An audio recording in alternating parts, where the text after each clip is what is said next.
Assalamualaikum warahmatullahi wabarakatuh. Berjumpa lagi di channel Ahmad Lukman.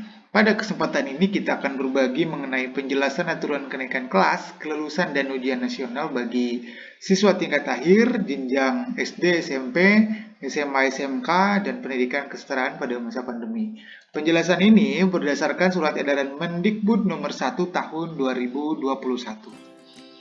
Sebagaimana yang kita ketahui bahwa menjelang akhir semester genap tahun pelajaran 2020-2021, pandemi COVID-19 masih belum berakhir, bahkan cenderung meningkat.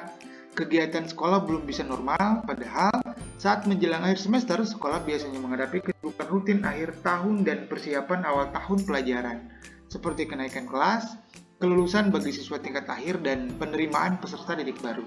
Lalu, bagaimana cara menghadapi hal tersebut saat pandemi seperti ini? Kementerian Pendidikan dan Kebudayaan sudah menerbitkan Surat Edaran Mendikbud nomor 1 tahun 2021. Surat edaran ini menjelaskan mengenai tata cara kenaikan kelas, syarat kelulusan, dan penghapusan ujian nasional dan pendidikan kesetaraan. Baik, kita ulas dulu mengenai kenaikan kelas. Bagi siswa kelas 1 sampai kelas 5 SD, kelas 7-8 SMP, kelas 10 dan 11 SMA, proses kenaikan kelasnya dilaksanakan setelah sekolah menyelenggarakan ujian akhir semester. UAS ini harus dirancang untuk mendorong aktivitas belajar yang bermakna dan tidak perlu mengukur ketuntasan capaian belajar secara menyeluruh.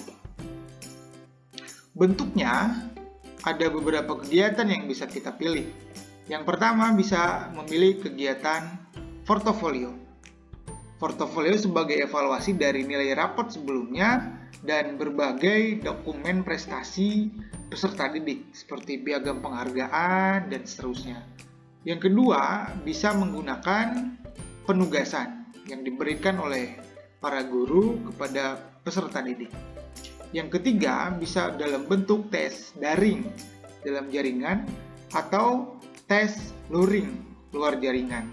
Tentunya, dua tes ini dalam kacamata pembelajaran jarak jauh.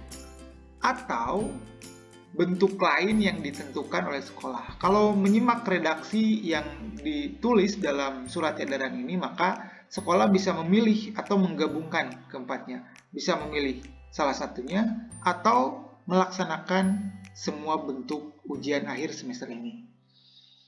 Pada tahun ini, ujian nasional bagi tingkat akhir di seluruh jenjang, termasuk di pendidikan kesetaraan, itu dihapus. Artinya, ujian nasional tidak lagi menjadi syarat kelulusan bagi peserta didik atau tidak juga dijadikan bahan pertimbangan seleksi penerimaan peserta didik baru. Lalu pertanyaannya, bagaimana syarat kelulusan peserta didik bagi tingkat akhir? Nah, maka bagi peserta didik, tingkat akhir dinyatakan lulus dari satuan pendidikan itu ketika sudah menyelesaikan seluruh rangkaian kegiatan pembelajaran pada masa pandemi. Dibuktikan dengan adanya raport di tiap semester. Itu yang pertama. Yang kedua, nilai sikap minimal baik. Yang ketiga, sudah mengikuti ujian sekolah atau ujian yang diselenggarakan oleh satuan pendidikan SD, SMP, SMA, SMK, dan pendidikan kesetaraan. Lalu, ujian sekolahnya seperti apa? Ada beberapa bentuk ujian sekolah yang bisa dipilih. Hampir mirip dengan ujian akhir semester. Yang pertama, portofolio sebagai evaluasi dari nilai raport peserta didik pada periode sebelumnya atau portofolio dari dokumen-dokumen prestasi peserta didik sebelumnya. Yang kedua, bisa dalam bentuk penugasan.